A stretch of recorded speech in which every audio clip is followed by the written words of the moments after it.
Hi again, guys. It's Barry here from Barry's 8-Track and Classic Car Radio Repair. And tonight's demonstration, I guess it's nighttime. It's about 9:20 p.m. This one is a rather unusual unit. This is a Radiomobile radio out of a 1953 Jaguar Mark 7, is it? Jaguar Mark 7 1953. Pretty cool car, pretty cool radio, but there's a couple of weird things about this radio. Number one, the vehicle is positive ground, so that means we had to install a power converter inside the radio to run on that car's positive ground supply. Another thing is that on this radio, for some ungodly reason, you have to push in the tuning knob to tune the stations. And that's just the way it's made. I have no idea why. It's kind of strange. And then the third weird thing is how you preset the stations. It's not like the more familiar areas where you pull the button out and then push it back in once you have it on your station. I'll show you how to preset the stations on this thing in a few minutes here. But the real striking feature is you might notice, well, you probably don't notice, but the dial is reversed. The low frequencies on the right-hand side, it goes up to 16 on the left-hand side. Of course, this is an AM-only radio, or it was. Now it's an AM-FM radio, but this is what they call a reverse dial. And thankfully, the conversion can accommodate that. And so we just kind of have to watch what we're doing here because it's pretty confusing having the low frequencies on the right-hand side.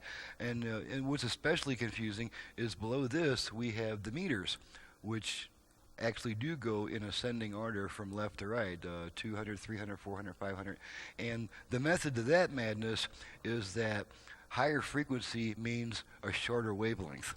Because, higher frequencies, there's more waves per square inch or whatever you want to call it. The waves are compacted more closely together, which means the wavelength itself is shorter. So the bottom dial is the wavelength, and the upper dial is the frequency, and they do match up properly. It's just going to be really confusing, especially since this has a 550 where the wavelength is, and it matches the 550 kilocycles frequency. And to make it even more confusing, they have it in megacycles divided by 10, which is, I don't know, I guess they just like to complicate things over there. But this is going to be kind of a short and sweet test because it's been a long day and I crave some McDonald's very badly. So I'm just going to test the basic functions and make sure everything works. It has already been fully tested, of course, but for this demonstration, it's just going to be a quick, short, and sweet test to point up the unusual parts of the radio, and then you can watch my videos for the other features that I normally include. So I have actually tuned it off station. Let's see if I can press this button and get it on station. We'll turn it on. Okay, and there's our FM. We have it tuned to an FM station at the moment. A real quick look at our output level meters just to make sure all 4 speakers are functioning. And there's our output level meters. So we'll go back to the radio for the rest of the stuff.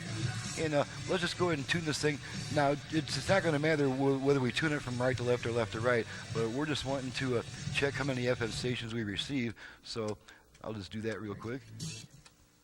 And then I'll show you how to preset the stations. So we normally get about somewhere between 20 and 25 strong FM stations in this area after conversion. So let's just see how many we get.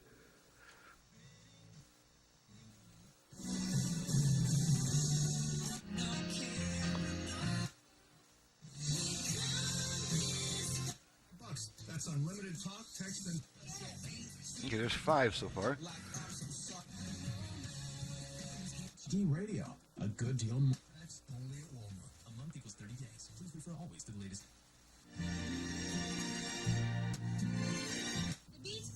Okay, that's 10, I believe.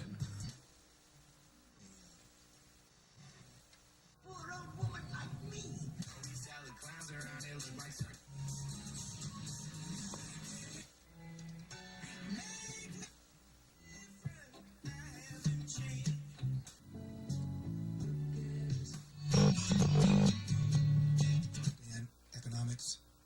I want to. Okay, that's about 20, I think.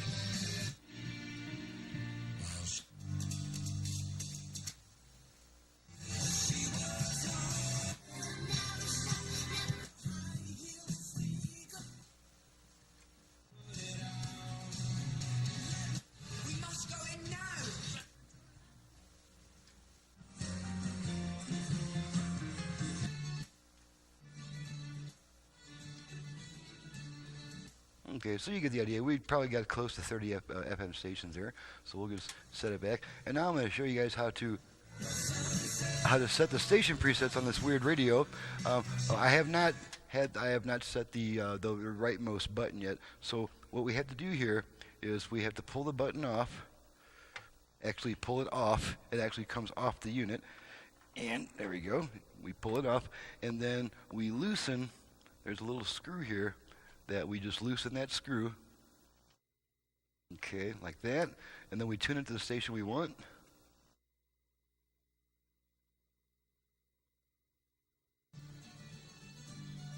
Okay, we'll tune it to the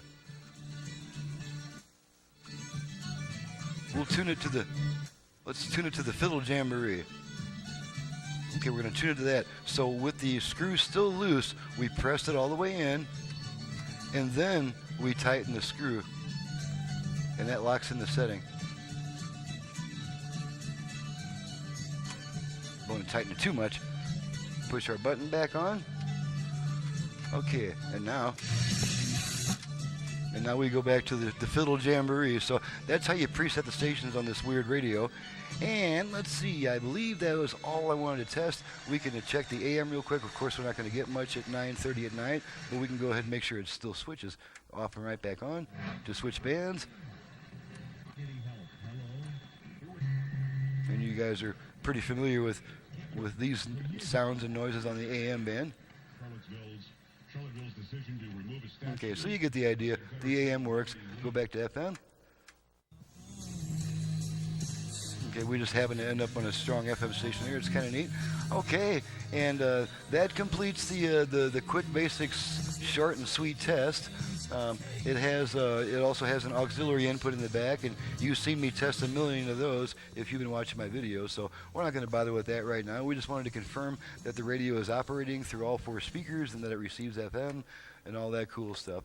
And so I'm going to close for now because I am just craving that quarter pounder like you wouldn't believe.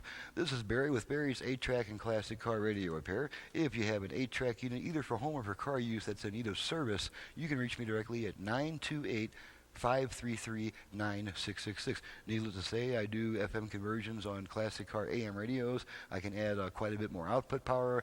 We can add Bluetooth, USB reader, auxiliary input, and on some radios we can even double the number of FM station presets. So, with that stated, I am out of here. My website is in the description below, and you're very much encouraged to visit my website. It's extremely informative and complex, and you can just spend hours getting lost in my website. At least that's what a lot of customers have told me. So thank you very much for watching and listening. We'll see you next time.